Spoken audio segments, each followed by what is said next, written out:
Guys, we're here tonight with your current ETC WCS champ, Aero, and this will be our interview. So, Aero, why did you decide to play Mermail tonight? Well, it all started pretty much a few months ago, where pretty much all my friends left the game.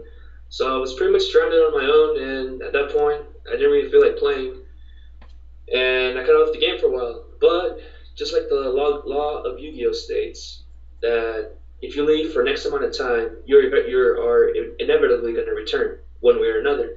So one day came, or out of nowhere, spontaneously, I started getting interest back into the game, and I wanted to pick a deck that was different from my usual play style. My usual play style was usually very defensive, very control, very very not I guess bland at times. I mean, I ran Bujins for a good amount of time, and it just after a bit it just seemed boring because it was always the same thing: summon Yamato, set five, end phase, do whatever you got to do, and move on.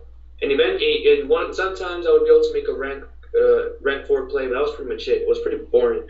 So I was like, maybe try something combo based. And then I looked at Mermills and I was like, well, they have Art, they have Bahamut, they have Dragoon that can work with everything. They have Leo, which is pretty much my favorite synchro. And I was like, you know what? They can go rank 7, they can go rank 4, rank 3. It looks like you can do a lot of things, and depending on the game state. So you know what? Let's try it out. So up came the process, of just like with any deck, you can't just put up 40 cards and try to make it work. I mean, being pretty much that I don't really have my old friends to help me out, I would pretty much have to do all the research on my own. So what I would be doing is that I would be looking at games. I would be watching games from top players. I pretty much looked at even the card choices and try to get a thought of the different players' analysis. I saw Yugen Heights build, I saw Sahab Carradines build, and credits to them for they have helped me improve that Mermaid deck. So it's like I saw good things in both versions. I saw card choices. You know what? If they're running a certain amount or they're turning this in, you know what? It must be because it's actually a useful card. So I would be testing all these different things, and if it weren't for the fact that I actually got the day off today to actually play in the tournament, actually I probably wouldn't have even played, but that happened, and so I was able to pretty much test this Mermaid build, and well, one thing led to another, and voila, I ended up winning this WCS. All right, cool. The next question that Fresh has proposed is the question of, is it better now with the current rules for Mermail to go first or second? And I didn't get to watch a lot of your games. I had to be bouncing around for rules and stuff. But what are your thoughts on, do you feel that Mermail should be going first or second when it has the ability? When it has the ability, I think it would depend on. I think it depends on a lot of things. It depends first on who you're playing against, because certain decks you will have, no matter even whether or not you will go first or second, you'll have an advantage towards them. And other decks that like to always like set cards or something, decks that like the decks I played, so like raccoons or or like the deck I played in the finals. I mean, I chose to go second, and what I saw in those matchups is that against the raccoons, what they would be setting stuff. And for me, that's actually a very good thing.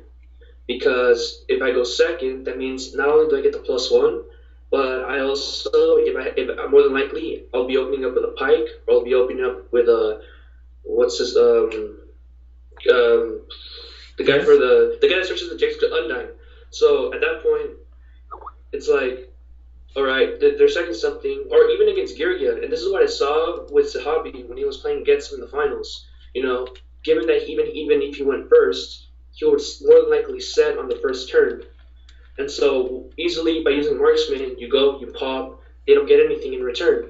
So it's those things that I would think about. But then again, there's also those times where Murmros can even gain advantage by going first anyway. And this is because you have decks that are heavy, very trap heavy. You have like you have the what's it called, the hat decks, the hat variants. What are they running? They're running like 10 plus traps. What do? They summon their Mirmello. They set 5, go. So it's like at that point, it's like I don't really want to let them set up first. Where if I have a TS, they can just pop it with trap tricks or pop it with bottomless or something like that. So at that point, I would want to go first in that scenario because even if with that -1, it wouldn't matter because if I have Undyne first turn, I can go Undyne, pitch Dragoon, search a controller, and also search another Serpent, whatever I need. So that in turn always gives me that ability to regenerate my hand, given that Mermails have that ability to do so. You have Tias, you have Undyne, you have even Turge, which I still really like because it can recycle for late game. You have all these different things. And better yet, we even have Soul Charge. So first turn, you can send a lot of stuff into the grave. Undyne, given of course, depending on your hand, you can pitch, set up your grave, Soul Charge, create a board that at that point, no matter what your opponent can do, even with the 6 cards, your opponent will have to play very well. They'll have to think very well about their plays, and in order to be able to take that board from you. Because this is what I saw during testing. Mermaids, even with 5 cards, they can still blow up a big board, which is both good. So, in terms of the question, it would always depend on the matchup and based on what your Mermaid deck can do, or better yet, what your deck can do in general. It doesn't have to be Mermaids. It could be Infernities, and with that -1, they can still create a big board. And given only 5 cards, they have less chances of having a dead monster in their hand that they can't really do anything. So it's like, it all depends. I think the question becomes a little more difficult when you consider playing a match and you don't have any information on the deck. Yeah. All right, next question. Reckless Greed is seeing more play in the Mermaid deck again. What are your thoughts on the card, and any particular reason why you opted not to use it? Okay, so pretty much, I think Reckless Greed, I wouldn't run it unless if your Mermaid deck was specifically built as a turbo deck. Cards, I mean, I think it just depends on your build. I mean, it can be good in a certain build, but I opted to go more into control just because it felt more balanced and it just made me feel more comfortable being able to play both aggro and defensively at times when required. But I think Reckless, I think it can be used. I can't see it working unless it's a very turbo aggro based deck. That's where I can see it working well. And the next question I'm looking at, and I take it that maybe Fresh didn't see a lot of the videos from the last ARG event, but I'll let you go ahead and answer it for him. And the question is, any particular reason for using Flying C? Okay, I saw this from Sahabi's match, and I saw him various times using that card. And what I really like about it is that it really does screw your opponent over. It really does. I mean, for example, I don't remember exactly if Sahabi used it against Jeff Jones or he used it against Parker Robinson. Oh, it was Parker Robinson. So pretty much what happened was that he had just like Infernities, the recommended deck that they run these days is the XYZ variant. And what I saw with the Sahabi is that as soon as he set up his board with a bunch of level 4 monsters, I think he had like one Necromancer, I think. What I saw Sahabi do is that he activated Effective Flying C, and with all the monsters on the board, he couldn't exceed at all. So it's like, oh, you have a bunch of monsters now, but you can't do anything with them. So it's like, and Infernities, it's not like they're running tuners. Well, depending on the version, more than likely they're not going to be running tuners. They're not going to be able to like synchro or something, or be able to pop it as easily. And that easily just stopped him from doing anything else, and that pretty much got Sahabi the win because he wasn't able to because his opponent wasn't able to capitalize on any XYZ summoning. And by just thinking about it even more, it makes sense why he would be running that, because the top decks these days, you have the hats, you have occasionally you might see like a Bujin deck, just like Jeff Jones. He did really well with it. Props to him. You have like the Giragias, you have all those decks. And the common element is that they're usually just running a certain level, either level 3, level 4, or in the hat variant, level 4 and 5. by having Flying C on their side of the field, they can't do anything. They can't exceed. They can't go into like their arc. They can't exit on. It just creates a big barrier for them. It's like Vanity's emptiness, but your opponent has to either do something with it or pop it or wait until or crash into it. That's what Parker had to do. I mean, I remember that Sahabi had a Leo on board, and just for the sake of him being able to XYZ, he had to crash with Flying C just so he can make a play. So, and that of course was a minus 2K to 2400 life point deficit that he had to pay just to move on. So in certain scenarios, it would work really well against those decks that can't like do anything. Of course, if you play a deck that likes to synchro a lot or that can easily get rid of it, of course it won't be optimal to use it. But it just astounded me to see how that Flying C itself it just ruined Parker. And yeah, and there was some really smart play in that match that you're talking about as well, because a lot of the success of Flying C depended on the correct decisions in regards to battle positions. Like, the majority of the plays that Sahabi made, the monsters were in defense, so his monsters weren't outs for Flying C. And then the time that you're talking about when he had Leo on the field, and I remember the commentators were like, why is he leaving Leo in attack position? It wound up being because he had the bottomless to back it up, and it just went even further downhill in that matchup. So next question. What matchups or cards were you afraid of going into the tourney tonight? Oh, this is an easy question. All right.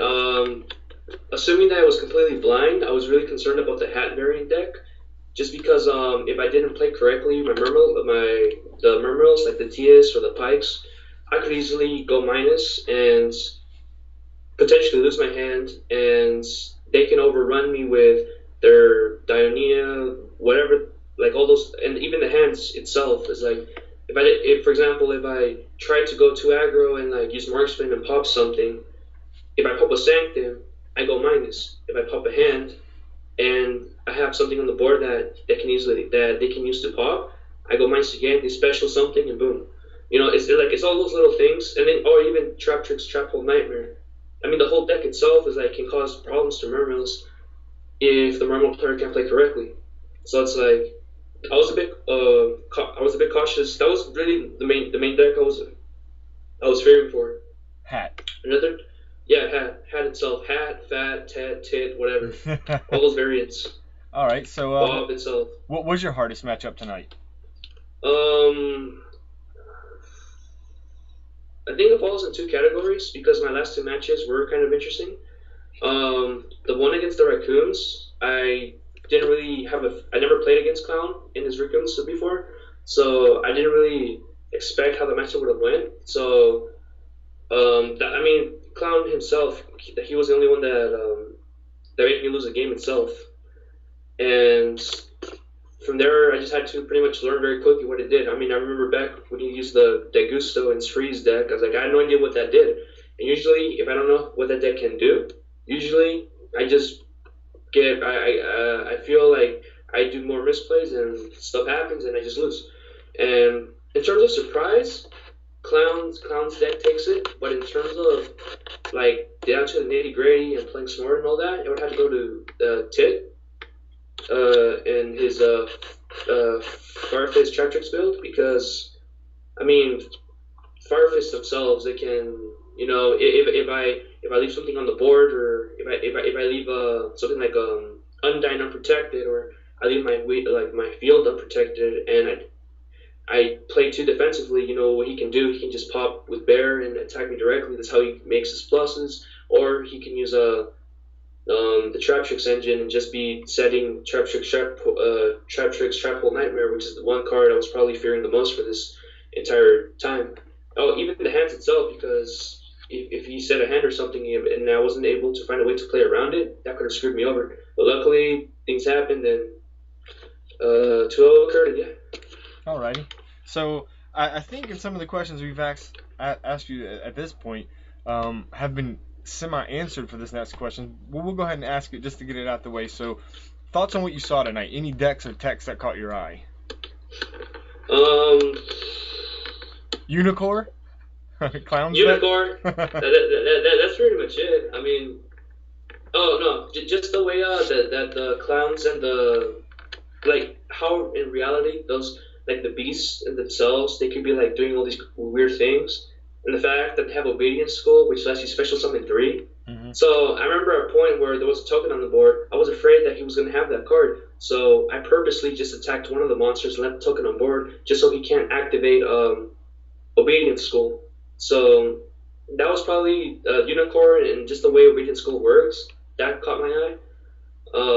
Besides that, everything else just seemed pretty standard. Pretty standard. Okay, dope. Is there anything you would change about your deck, or anything you would have done differently tonight, overall? I would probably do some different tweaks. I mean, there were times where since I'm running a 3 soul charge and like solemn warning, I would it just got to the point where I would have.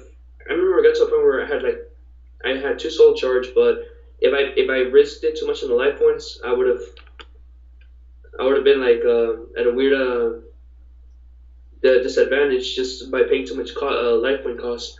If anything, I'll probably try. If anything, I would try to like maybe take out a soul charge, or better yet, just try to find a different way to run like more personal techs. Because I remember like you would have people like throw out mermails and everything. You would have people like trying out like the mermaid, like the frog, like that one treeborn archer. Yeah. You had the Fishborg archer. You had stuff like you had stuff like the level. You had stuff like the one that makes the combo plays with Besocia. You have stuff like that. I mean, you have and then you have like stuff like that rank, that level 4 Aqua Spirit. You know, like there's all these little things. And the way I see it, I don't know why. In the future, I always remember seeing the OCG this one card, black, full armored black Ray Lancer, that apparently is only in the OCG and adds a ridiculous effect. They can bust out with Bahamut Shark, special summon a level 3, and then summon full armor Black Ray itself. It's all these crazy things that if they do come into the TCG, I would really like to experiment all those things. Well, I'll tell you to get you on there, and I'm kind of a big fan of Ocean myself, so I would tell you to at least test that out and see what you thought. But to go ahead and finish the interview up, anything else you'd like to add about your deck or your night? Shout out to Yugen, shout out to Sahabi, shout out to those guys who pretty much I really pretty much try to learn from their play styles, learn from how they play the game. You know, it really helps me improve as a Mermail player. I mean, I remember September of last year, I took Mermails to regionals. I got wrecked, Shreked. All those wrecked things, Rectomly, Rectopolis, all that list, everything happened. And I remember at that point I felt a bit discouraged with Mermails, but then I just remembered, well, maybe I was just simply, how a lot of people say, I was a scrub, I was a bad Mermail player. So how do I do that? How do I improve? I just gotta research. I gotta play people better than me. That's how I learn. That's simply. You gotta invest the time. People better than me. And so shout out to them for if it weren't for me for researching them, I probably wouldn't be changing all these things with Mermails. And shout out to the ETC for always being awesome. And shout out to DSS wherever he was. I hope he's back. Other than that, I was really happy that I made this one count, and unfortunately, I probably more than likely won't be able to come back and play until October. But that's just how it is. I leave the game, I come back, I win, and anyway, I think that's pretty much it. Sounds like a good plan. All right, bud. So there's your interview, guys, tonight with Aero, your current champ. We will see you again next week.